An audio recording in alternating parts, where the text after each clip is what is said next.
नमस्कार, मैं श्याम नंदन कुमार आपका एस के क्लासेज में स्वागत करता हूं। आज हम लोग भारत की राज्य व्यवस्था के अंतर्गत देखने वाले हैं संविधान की प्रमुख विशेषताएं। यह हमारा भारत की राज्य व्यवस्था के अंतर्गत तीसरा चैप्टर चल रहा है और यह भारत की राज्य व्यवस्था के अंतर्गत हमारा 36वां लेक्चर है। जो संविधान की प्रमुख विशेषता जो हमारा तीसरा चैप्टर चल रहा है उसका लास्ट वीडियो आज हम लोग कवर करने वाले हैं। इसके बाद 37वें लेक्चर से हम लोग देखेंगे संविधान की प्रस्तावना अर्थात संविधान का जो प्रियम्बल है उसको पढ़ेंगे। हम लोगों ने इस पे लगभग 8-10 वीडियो देख चुके हैं। संविधान की प्रमुख विशेषताएं के बारे में क्या है, हमें भारतीय संविधान की प्रमुख विशेषताएं, इससे पहले वाले वीडियो अगर आपने नहीं देखा है तो डिस्क्रिप्शन में उसका लिंक दिया गया है, आप जाके वहां से देख सकते हैं। तो चलिए आज हम देखते हैं संविधान की प्रमुख विशेषताएं। जो तीसरा चैप्टर है उसका जो बचा हुआ पार्ट है अर्थात जो अंतिम पार्ट जो है उसको हम लोग आज देखते हैं। तो हम लोगों ने इससे पहले देखा था संविधान की 7 कौन सी प्रमुख, भारतीय संविधान की 7 कौन सी प्रमुख विशेषताएं थी। आज हम लोग देखेंगे 8वां क्या है संविधान की प्रमुख विशेषताएं, वो है मौलिक अधिकार। भारतीय संविधान में मौलिक अधिकार जो है वह उसकी 8वीं विशेषता है। यह संविधान के हम लोगों ने भागों को पढ़ा था, जिसमें हम लोगों ने देखा था संविधान के कुल कितने भाग है, 22 भाग है। ठीक, उसके अंतर्गत हम लोग यहाँ देखेंगे कि मौलिक अधिकार किस भाग में वर्णित है, तो वो वर्णित है तीसरे भाग में वर्णित है। क्वेश्चन पूछा जाता है, बार बार क्वेश्चन पूछते हैं कि तीसरे भाग में, भारतीय संविधान के तीसरे भाग में क्या वर्णित है, तो वह या किसके बारे में वर्णित है, तो वह है मौलिक अधिकार के बारे में। या यूं पूछेंगे कि मौलिक अधिकार संविधान के किस भाग में वर्णन किया गया, संविधान के किस भाग में वर्णन किया गया है, तो वह है तीसरे भाग में। तो यहाँ देखते हैं तीसरे भाग में 6 मौलिक अधिकारों का वर्णन किया गया है। काफी इंपॉर्टेंट है मौलिक अधिकार, फंडामेंटल राइट एंड डीपीएसपी, नीति निर्देशक तत्व जो है ये काफी इंपॉर्टेंट है, एग्जाम में बार बार यहाँ से क्वेश्चन बनते हैं। तो यहाँ पे हम देखते हैं 6 मौलिक अधिकार कौन से हैं। पहले 7 थे लेकिन अभी क्या है 6 हैं। पहला है समता का अधिकार, क्वेश्चन पूछेंगे आपसे, इसमें दिया हुआ है समता का अधिकार अनुच्छेद 14 से 18।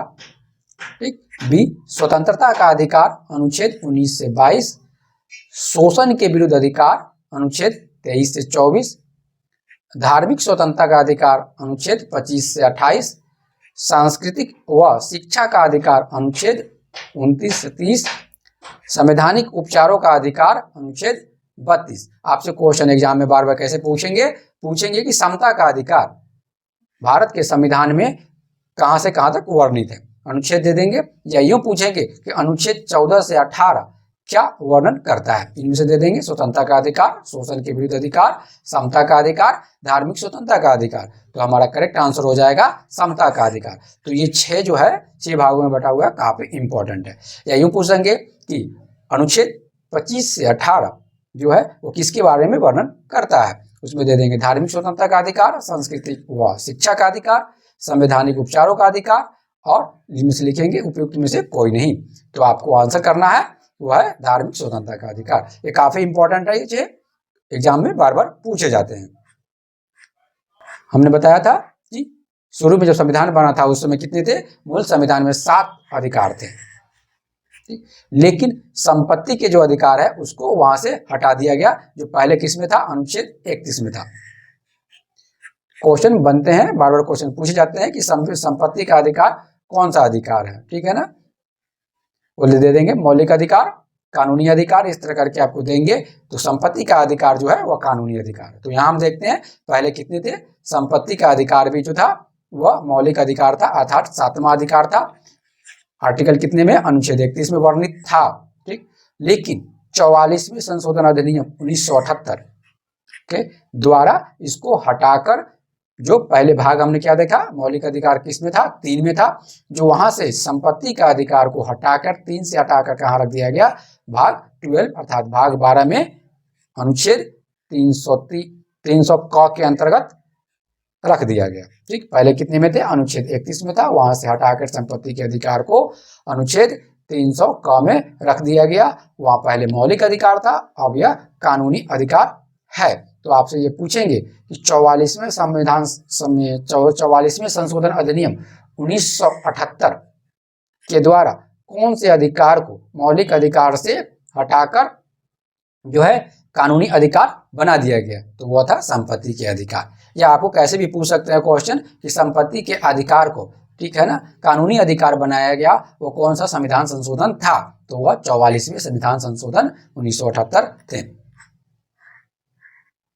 चलिए यहाँ देखते हैं मौलिक अधिकार के क्या उद्देश्य थे। यह है कार्यपालिका और विधायिका के मनमाने कानूनों पर निरोधक की तरह काम करते हैं। ठीक, मौलिक अधिकार इसलिए दिया गया है ताकि संसद या जो विधायिका, आप मान लें यहाँ पे विधानसभा, यहाँ स्टेट में जो है अपने मनमाने तरह से किसी तरह पे अपने सिटीजन पे किसी तरह अत्याचार ना कर पाए।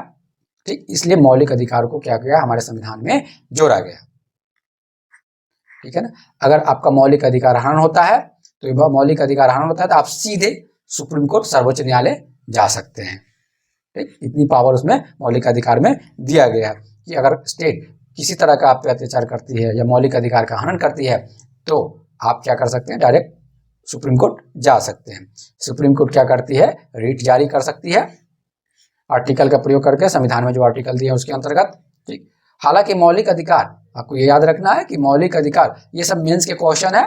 ठीक, लेकिन ये जो आप जान रहे हैं सीधे सर्वोच्च न्यायालय जा सकते हैं, ये क्वेश्चन पीटी में भी पूछे जाते हैं, आपको यह याद, मेंस के लिए याद रखना। हालांकि मौलिक अधिकार कुछ सीमाओं के दायरे में है। ठीक है ना, अर्थात कहने का ये अर्थ है ना तो संसद को या विधानसभा को इतनी पावर दी गई है कि आपके मौलिक अधिकार को हनन करे, ना आपको इतनी पावर दी गई है कि मौलिक अधिकार अगर मिल गया है तो आप जो चाहे वो कर सकते हैं। ठीक है ना, एक दोनों में बैलेंस बनाने की कोशिश की गई है। ठीक है ना, तो संसद चाहे तो क्या कर सकती है, मौलिक अधिकार में कुछ संशोधन कर सकती है।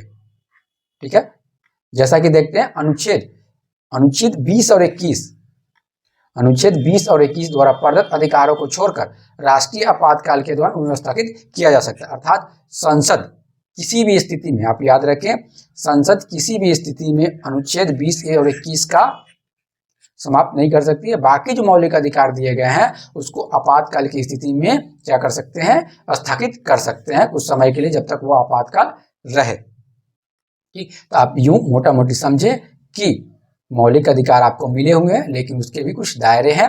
ठीक, उसमें आपको रहना है। उस दूसरी तरफ संसद के पास ये पावर है कि वह मौलिक अधिकार में संशोधन कर सकती है। अर्थात देखें तो एज ए सिटीजन आपके भी कुछ लिमिटेशन है और एज ए संसद के रूप में उसके भी कुछ लिमिटेशन है, वो संशोधन कर सकती है कुछ अधिकारों को, कुछ आर्टिकल को छोड़कर, जैसे 20 और 21।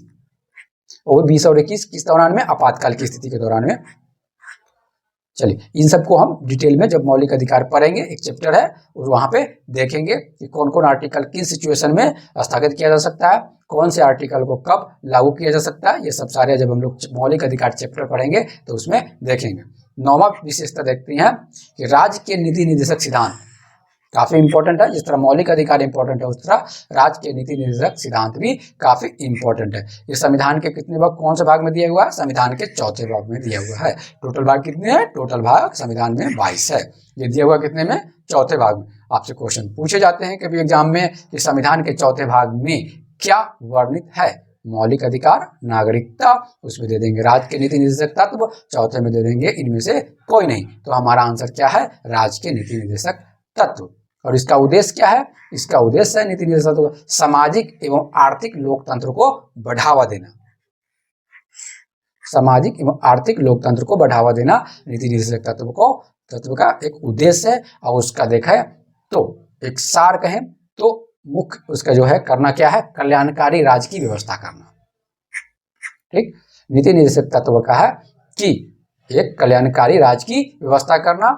नीति निर्देशक तत्व स्टेट को यह निर्देश करती है, ये गाइड करती है कि कोई भी पॉलिसी लागू करे तो उसमें यह ध्यान रखें कि लोगों की भलाई हो उसमें। तो क्या है, इसमें कल्याणकारी राज्य की स्थापना करना नीति निर्देशक तत्व के मुख्य उद्देश्य है। आपसे क्वेश्चन पूछेंगे कि कल्याणकारी राज्य की स्थापना करना, ठीक, संविधान के कौन से भाग में वर्णित है या कौन से भाग में प्रत्यक्ष रूप से देखने को मिलता है, तो वह संविधान के चौथे भाग में नीति निर्देशक तत्व के रूप में देखने को मिलता है। अब ये एक तरह के सुझाव है, एक सजेशन है संविधान के द्वारा, इसे स्टेट के द्वारा लागू करना कोई मैंडेटरी नहीं है, यह एक राज्य का नैतिक कर्तव्य है। ठीक, संविधान द्वारा राज्य के नीति निर्देशक तत्व के रूप में राज्य को एक निर्देश देती है, एक नैतिक अपने कर्तव्य के बारे में बताती है कि आपका काम है, एज स्टेट के रूप में आपका काम है क्या करना, कि लोगों का कल्याण करना, एक कल्याणकारी राज्य की स्थापना करना, ठीक। लेकिन राज्य पे यह बाध्य नहीं है, यह एक नैतिक सजेशन है राज्य को, राज्य के लिए, ठीक। इसमें आगे देखते हैं मिनर्वा मिल्स मामले, काफी इंपॉर्टेंट है, मेंस का जब आंसर लिखेंगे वहां काफी इंपॉर्टेंट हो जाता है। जब भी फंडामेंटल राइट एंड डीपीएसपी में क्वेश्चन आते हैं, दोनों में जब क्वेश्चन आते हैं तुलनात्मक अध्ययन करने के लिए, तो यह मिनर्वा मिल्स के मामले काफी इंपॉर्टेंट हो जाते हैं। यह क्या कहता है, यह केस भारतीय मामलों की नींव, भारतीय संविधान की नींव मौलिक अधिकार और नीति निर्देशक सिद्धांतों के संतुलन पे रखी गई है। अर्थात भारतीय संविधान का जो नींव है, जो आधार जो रखा गया हुआ है, वह जो है मौलिक अधिकार और डीपीएससी के संतुलन पे रखा हुआ है। अर्थात दोनों, न मौलिक अधिकार हावी हो सकते हैं डीपीएसपी पे, न डीपीएसपी हावी हो सकता है, प्रभावी हो सकता है किस पे, वह फंडामेंटल राइट पे। दोनों में एक बैलेंस की जरूरत है, और यह दोनों जो पार्ट है क्या है, भारतीय संविधान की नींव है, एक आधार है उसका। नेक्स्ट क्वेश्चन देखते हैं, नेक्स्ट फीचर देखते हैं मौलिक कर्तव्य। 10वां फीचर है मौलिक कर्तव्य। यह कब लागू किया गया था, आंतरिक आपातकाल। आंतरिक आपातकाल हुई थी, आपको क्वेश्चन बार बार पूछा जाता है, या मेंस का क्वेश्चन जब लिखेंगे तो आपको याद रखना है कि आंतरिक आपातकाल कब हुई थी, ये उदाहरण के रूप में देना पड़ता है कितनी बार, ठीक है ना। आंतरिक आपातकाल का समय था 1975 से 77। जिस समय देखें तो भारत में ही एक युद्ध की स्थिति बन गई थी, ठीक है ना। उसी समय क्या किया गया था कि स्वर्ण सिंह समिति, ठीक, ऐसे स्थिति से निपटने के लिए जो आंतरिक आपातकाल की स्थिति जो बन गई थी भारत में, उस समय जो था भारत की स्थिति थोड़ी खराब हो गई थी, आंतरिक स्थिति खराब हो गई थी, उसी से निपटने के लिए, ठीक है ना, उस समय की गवर्नमेंट थी वह क्या की थी, एक समिति की गठन की थी, उसका नाम था स्वर्ण सिंह समिति की। सजेशन दिया गया था उसमें, स्वर्ण सिंह समिति को स्थापित किया गया था कि आपको सुझाव बता कि आने वाले भविष्य में फिर इस तरह की कोई जो है भारत में आंतरिक जो है भारत में इस तरह की सिचुएशन क्रिएट ना हो। तो उसके लिए कौन सी समिति, स्वर्ण सिंह समिति को क्या किया गया था, स्थापित किया गया था। और स्वर्ण सिंह समिति ने सजेशन दिया था, और उस सजेशन के आधार पे, ठीक है ना, 1976 के 42वें संविधान संशोधन के माध्यम से क्या किया, मौलिक कर्तव्य को संविधान में जोड़े गए थे, ठीक है ना। तो मौलिक कर्तव्य जिस समय संविधान बना था उस समय नहीं थे, यह बाद में जुटा हुआ है किस संशोधन द्वारा, 42वें संविधान संशोधन के द्वारा। 42वें संविधान संशोधन 1976 के द्वारा स्वर्ण सिंह समिति के सिफारिश पे मौलिक कर्तव्य को भारतीय संविधान में जोड़ा गया, ठीक। इन्होंने काफी सजेशन दिए थे, लेकिन कुछ सजेशन को माना गया, कुछ सजेशन जो उस समय के गवर्नमेंट को लगी कि अच्छी नहीं है, उसको वहां से हटा दिया गया, ठीक है ना। और फिर बाद में देखें, टोटल देखें तो 10 जो है सजेशन को लागू किया गया उस समय, और बाद में फिर 2002 में 86वें, ठीक है ना, संविधान संशोधन ने एक और मौलिक कर्तव्य को जोड़ा, ठीक। तो टोटल अभी कितने हैं मौलिक कर्तव्य, 11, ठीक। और यह 86वें जो है संविधान संशोधन, उसके द्वारा 2002 में एक और जो जोड़ा गया, उसमें किसमें, मौलिक कर्तव्य को एक और, जो मौलिक कर्तव्य में एक और जोड़ा गया। पहले कितने थे, 10 थे, और एक और उसमें जोड़ा गया, ठीक। 86 जो थे संविधान संशोधन, कॉन्स्टिट्यूशनल अमेंडमेंट, उसके द्वारा कब हुआ था, 2002 में जोड़ा गया था। अब मौलिक कर्तव्य का जो वर्णन आपको कहाँ मिलता है, वो मिलता है संविधान के 4A में, ठीक है ना। 4A में आपको 4A में जो आपको है, भाग 4A में किसका, मौलिक कर्तव्य का वर्णन आपको मिलता है। या यूं पूछे कि 4A किससे संबंधित है, तो वह मौलिक कर्तव्य से संबंधित है। मौलिक कर्तव्य किस समिति के सिफारिश पे शामिल किया गया था, वह था स्वर्ण सिंह समिति के रिपोर्ट पे क्या किया गया था, मौलिक कर्तव्य को शामिल किया गया था। कौन से संशोधन के द्वारा, 42वें संविधान संशोधन के द्वारा किया गया था। 11वां जो उसमें जोड़ा गया, फीचर जो जोड़ा गया, वो कब जोड़ा गया, 86वें जो है 86 जो थे संविधान संशोधन, उसके द्वारा उसमें जोड़ा गया, ठीक। जिसमें मौलिक कर्तव्य में देखते हैं उसमें कौन कौन से मौलिक कर्तव्य में, जैसे संविधान, यहाँ 2 दिए हुए हैं, ठीक। संविधान राष्ट्रध्वज और राष्ट्रगान का आदर करे। संविधान राष्ट्रध्वज और राष्ट्रगान का आदर करे। ठीक, राष्ट्र की संप्रभुता, एकता और अखंडता की रक्षा करे। यह 1 और 2 इस तरह देखें तो 9 और बच जाते हैं। जब हम लोग मौलिक कर्तव्य पढ़ेंगे तो वहां फिर देखेंगे उसको 9। ठीक है ना। और सेम डीपीएसपी की तरह, नीति निर्देशक तत्व की तरह जो है, नीति निर्देशक तत्व की तरह ही मौलिक कर्तव्यों को कानूनी रूप में लागू नहीं किया जा सकता। अर्थात आप सिटीजन को, इंडियन सिटीजन को बाध्य नहीं कर सकते कि जो दिए हुए नियम है 11 जो मौलिक कर्तव्य है उसको मानना ही मानना है। 11 एक धर्मनिरपेक्ष राज्य की स्थापना करना। एक धर्मनिरपेक्ष राज्य, संविधान की 11 जो विशेषता है, 11वां जो विशेषता है वह एक धर्मनिरपेक्ष राज्य, अर्थात भारत एक संविधान धर्मनिरपेक्ष है। भारत का संविधान क्या है? एक धर्मनिरपेक्ष है। अर्थात भारतीय संविधान जो है वह एक धर्मनिरपेक्ष राज्य की स्थापना की संकल्पना रखता है। ठीक है, या किसी धर्म, यहाँ के भारतीय जो धर्मनिरपेक्ष की बात करता है, या किसी धर्म विशेष को भारत के धर्म के तौर पर मान्यता नहीं देता है। अर्थात भारत में, भारत जो राज्य है, भारत के जो राज्य हैं, ठीक है ना, वो किसी भी धर्म विशेष को मान्यता नहीं देता है। ठीक है ना। जो धर्मनिरपेक्ष की जो भारतीय संविधान व्याख्या करता है, अर्थात यूं समझे कि भारतीय संविधान में धर्मनिरपेक्ष शब्द जो इंक्लूड किया गया है, वो धर्मनिरपेक्ष शब्द का अर्थ है कि भारत किसी भी धर्म विशेष को मान्यता नहीं देता है, लेकिन सभी धर्मों का सम्मान करता है और यह सुनिश्चित करता है कि कोई भी धर्म दूसरे धर्म पे हावी न हो। ठीक, यह जो है 1976 के 42वें संविधान संशोधन द्वारा संविधान की प्रस्तावना में धर्मनिरपेक्ष शब्द को जोड़ा गया। क्वेश्चन बनेंगे कि धर्मनिरपेक्ष शब्द, ठीक है ना, कब जोड़ा गया संविधान की प्रस्तावना में? जब आगे हम जो नेक्स्ट वीडियो जो हम पढ़ेंगे, 36वां जो वीडियो हम लोग पढ़ेंगे, 36वें वीडियो में जब देखेंगे तो वहाँ हम लोगों को प्रस्तावना ही पढ़ना है। तो वहाँ देखेंगे कि 42वें संविधान संशोधन के द्वारा कौन कौन से शब्द को प्रस्तावना में जोड़ा गया। प्रस्तावना भी काफी इंपॉर्टेंट है। यूनियन पब्लिक सर्विस कमीशन में कितनी बार क्वेश्चन वहाँ से पूछ चुके हैं प्रस्तावना से। ठीक, तो 1976 के 42वें संविधान संशोधन द्वारा संविधान की प्रस्तावना में, ठीक है ना, धर्मनिरपेक्ष शब्द जोड़ा गया।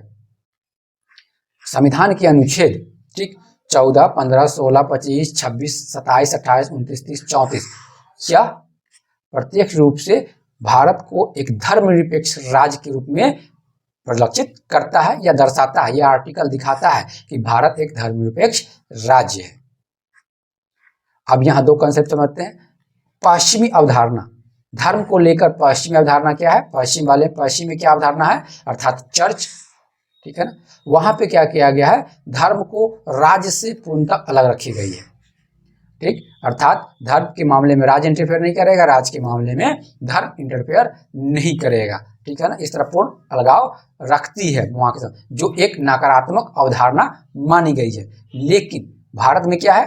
भारत में ये व्यवस्था है धर्मनिरपेक्ष क्या, ये मतलब है कि भारत क्या करेगा कि किसी भी धर्म विशेष को या किसी भी धर्म को खुद नहीं अपनाएगा, प्रत्येक धर्म को सम्मान आदर देगा।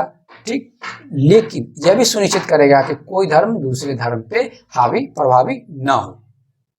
ठीक, एज ए गार्जियन के रूप में उसे काम करना है। ठीक, जो एक सकारात्मक अवधारणा मानी जाती है। चलिए नेक्स्ट देखते हैं।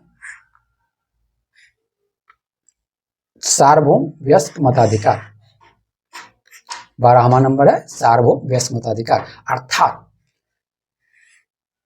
इंडियन सिटीजन जिसकी उम्र 18 वर्ष है, ठीक है ना, उसको विधानसभाओं और लोकसभाओं में, अर्थात जहां जहां वोटिंग हो, वोटिंग देने का राइट है। ठीक है ना, राज्य विधानसभाओं और लोकसभा के चुनाव में वोट देने का अधिकार है। वह कोई भी इंडियन सिटीजन जिसकी उम्र, ठीक है ना, 18 वर्ष है या ऊपर है उससे, तो वह वोट देने का अधिकार रखता है। ठीक है ना, इसी को सार्वभौम वयस्क मताधिकार कहा गया है।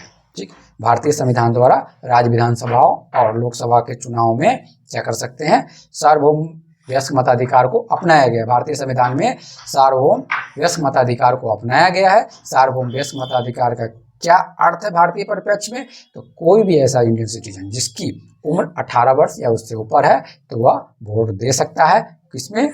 राज्य विधानसभाओं में, लोकसभा के चुनाव में, और जहां 18 वर्ष से ऊपर की उम्र, 18 वर्ष या ऊपर की बात करता है वहां वोट देने का उसका अधिकार है। ठीक है ना। पहले जो यह उम्र था यह ज्यादा था, अर्थात 21 वर्ष था। ठीक, लेकिन 61वें संविधान संशोधन अधिनियम 1988 के द्वारा 21 वर्ष से कम कर दिया गया, 18 वर्ष कर दिया गया।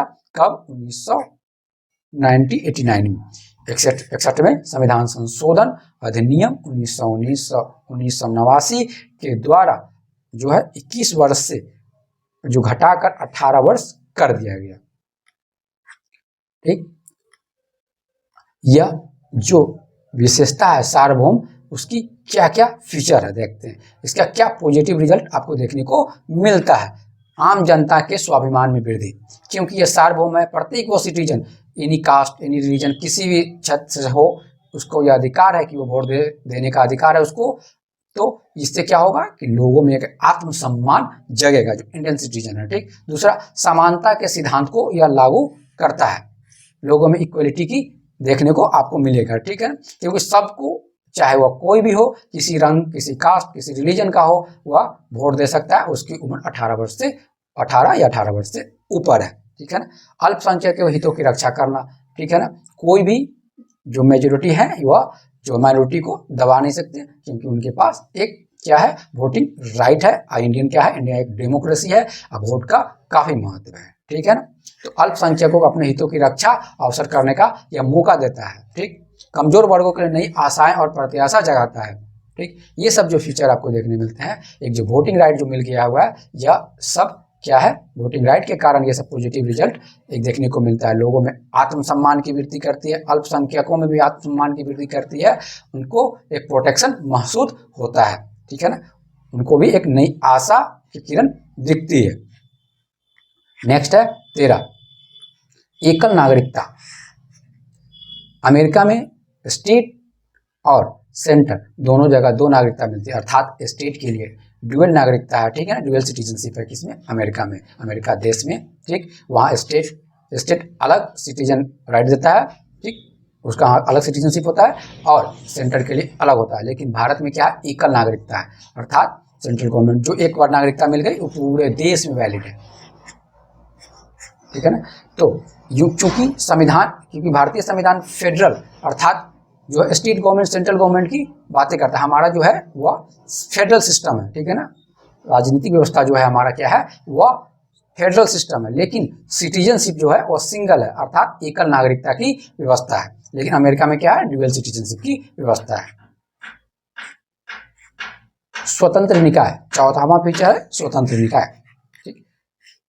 भारतीय संविधान में कुछ ऐसी बॉडी है, ठीक है ना, कुछ ऐसी संस्था है, वो क्या है, स्वतंत्र है, अर्थात उसके काम काज में कोई इंटरफेयर नहीं कर सकता है, ना ही सेंटर ना ही स्टेट कर सकता है। इसको इसलिए बनाया गया है ताकि संसद या विधानसभा कभी कभी क्या करे, उसका मिसयूज ना कर पाए, इसलिए उसको क्या किया गया है, संवैधानिक तरह से इस तरह व्यवस्था किया गया है कि उस बॉडी का कोई मिसयूज ना कर पाए।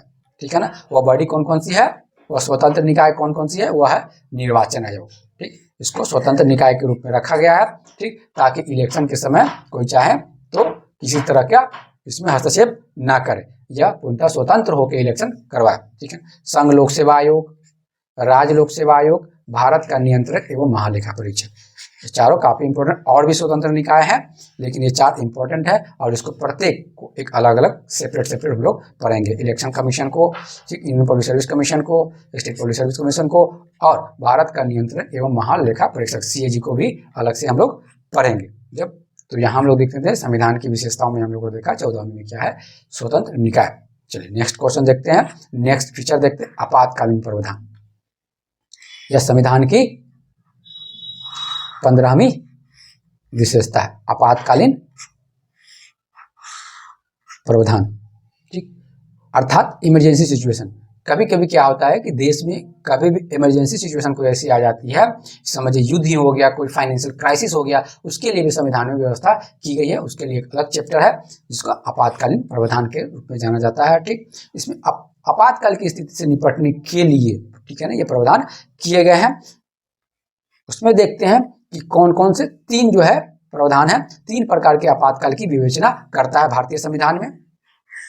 3 प्रकार के आपातकाल की विवेचना की गई है। पहली है राष्ट्रीय आपातकाल, ठीक है। आर्टिकल कितना काफी इंपॉर्टेंट है, एग्जाम में पूछे जाते हैं और हम लोग सेपरेट वीडियो भी पढ़ेंगे आने वाले लेक्चर में, ठीक है ना। राष्ट्रीय आपातकाल अनुच्छेद 352, राष्ट्रीय आपातकाल अनुच्छेद 352, या यूं पूछेंगे अनुच्छेद 352 किससे संबंधित है, तो वह राष्ट्रीय आपातकाल से संबंधित है। वहां डाल देंगे राज्य में आपातकाल या राष्ट्रपति शासन, ये भी डाल सकते हैं, तो कंफ्यूज नहीं होना, बिल्कुल क्लियर कर दिमाग में रखना है। राष्ट्रीय आपातकाल अर्थात नेशनल लेवल पे जो आपातकाल स्थिति होगी उसकी बातें कर रहा है, ठीक है ना। अनुच्छेद यह कब हो सकता है, जब युद्ध हो, बाह्य आक्रमण हो, ठीक, अथवा सशस्त्र विद्रोह से पैदा हुई अशांति, ठीक।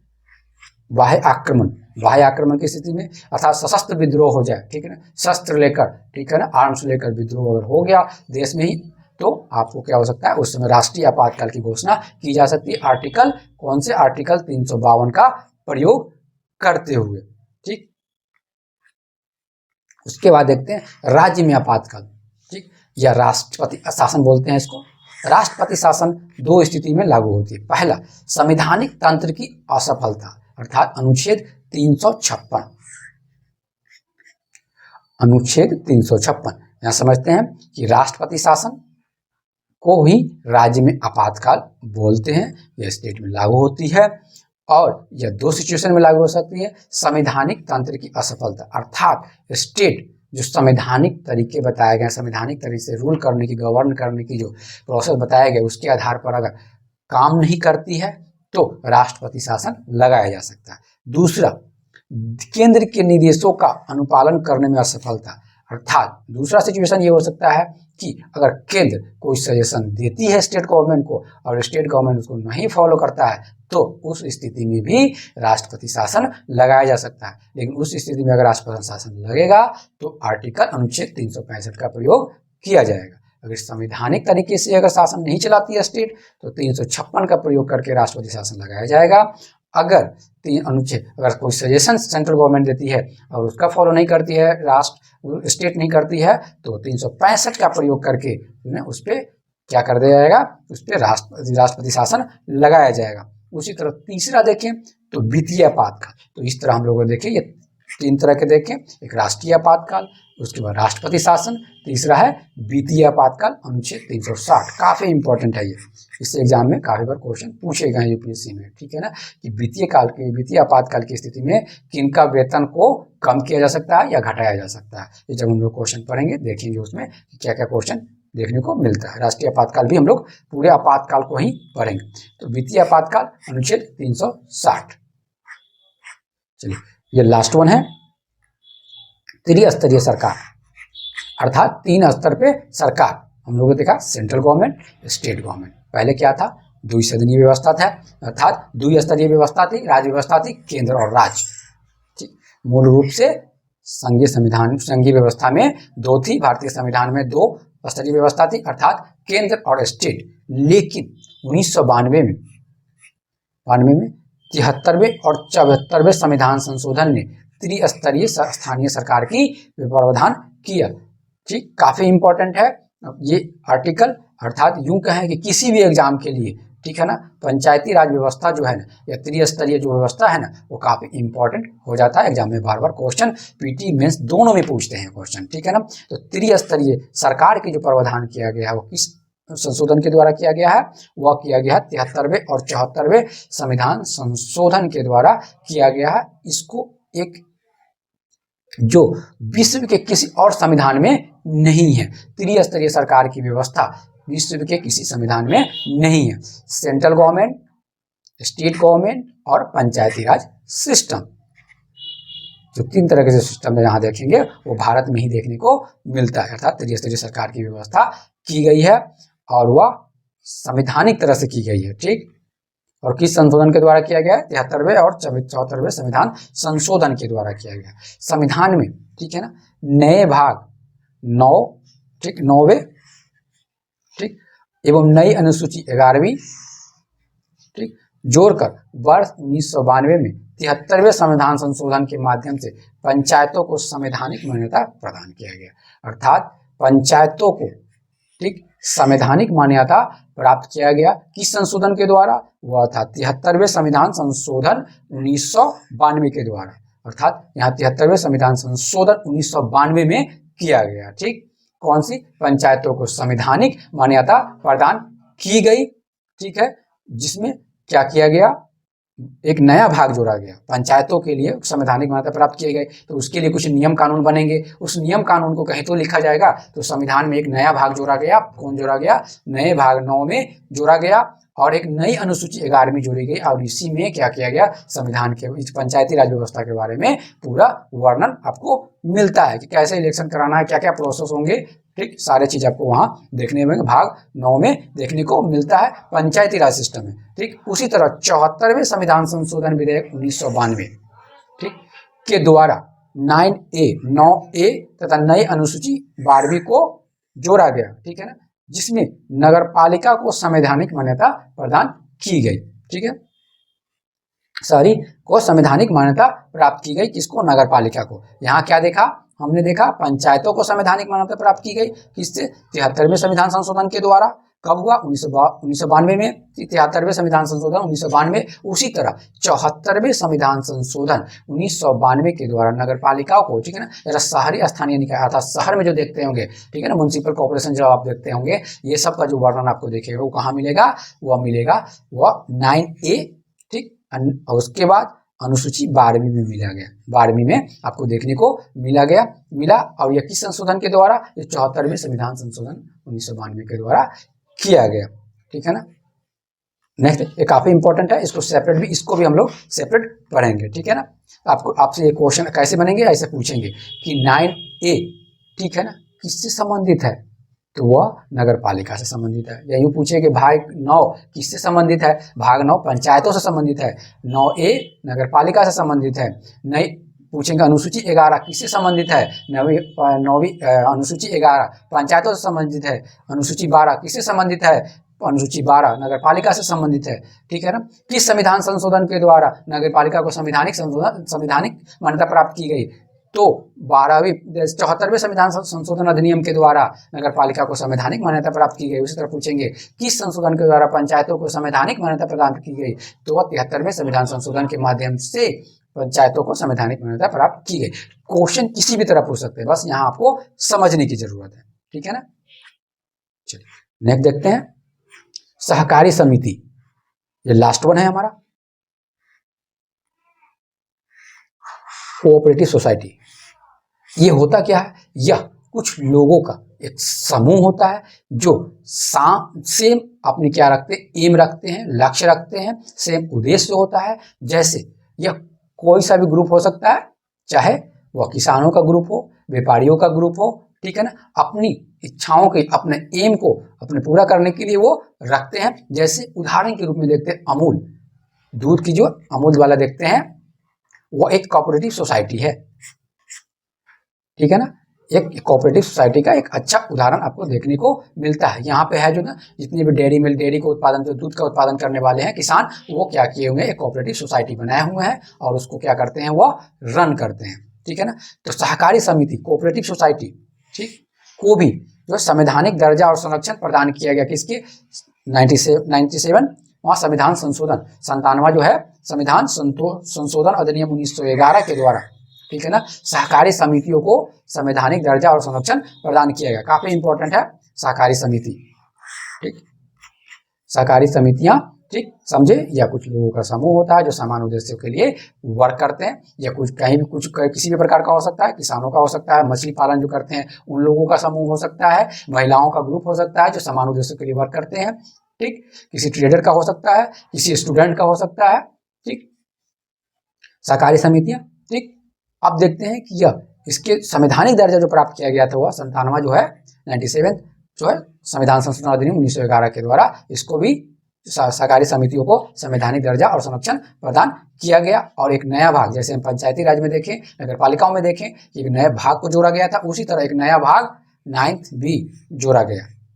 ठीक, सहकारी, जिसमें सहकारी समितियां जोड़ी गई, अर्थात सहकारी समितियों को संवैधानिक दर्जा प्राप्त किया गया, दिया गया किस संविधान संशोधन के द्वारा? 97 जो है संविधान संशोधन के द्वारा 1911 में 1997 संविधान संशोधन 1911 के द्वारा सहकारी समिति को संवैधानिक दर्जा प्राप्त किया गया। और सहकारी समितियों को, ठीक है ना, कौन सा भाग जोड़ा गया इसके लिए? संविधान में एक नया भाग 9B जोड़ा गया। ठीक, इसने सहकारी समितियों को गठित करने के अधिकार को मौलिक अधिकार बना दिया, फंडामेंटल राइट बना दिया। अनुच्छेद 90 जब हम फंडामेंटल राइट पढ़ेंगे वहां देखेंगे कौन सा आर्टिकल किससे संबंधित है, जिसमें 90 जो है एक क्या करता है, उसमें बहुत सारी बातें करता है, जिसमें क्या करता है, एक संगठन बनाने का अधिकार भी आपको देता है। ठीक, और वह एक मौलिक अधिकार है। तो सहकारी समितियां गठित करना है क्या है, एक आपका फंडामेंटल राइट है, एक मौलिक अधिकार, याद है, अर्थात एक बहुत बड़ा आपका अधिकार मिला हुआ है आपको। ठीक है ना, तो सहकारी समितियां क्या है, एक मौलिक अधिकार है, अर्थात सहकारी समिति बनाना एक मौलिक अधिकार है। यह कौन से भाग में वर्णित है? यह भाग 9B में वर्णित है। और यह किस संशोधन के द्वारा किया गया? 97 संविधान संशोधन अधिनियम 1911 के द्वारा किया गया।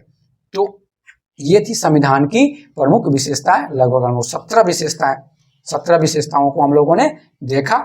ठीक, और हम लोग आने वाले वीडियो में जो नेक्स्ट वीडियो होगा वो होगा संविधान की प्रस्तावना। उसके बाद हम लोग देखेंगे कि इन पे आधारित जो चैप्टर हम लोग पढ़ा, इस पे आधारित क्या प्रीवियस ईयर में क्वेश्चन पूछे हैं या नहीं पूछे हैं। आपको बहुत सारे क्वेश्चन देखने को मिलेगा जो यहाँ संविधान की विशेषताएं और संविधान की प्रस्तावना से आती है। ठीक, तो चलिए मिलते हैं नेक्स्ट वीडियो में। धन्यवाद।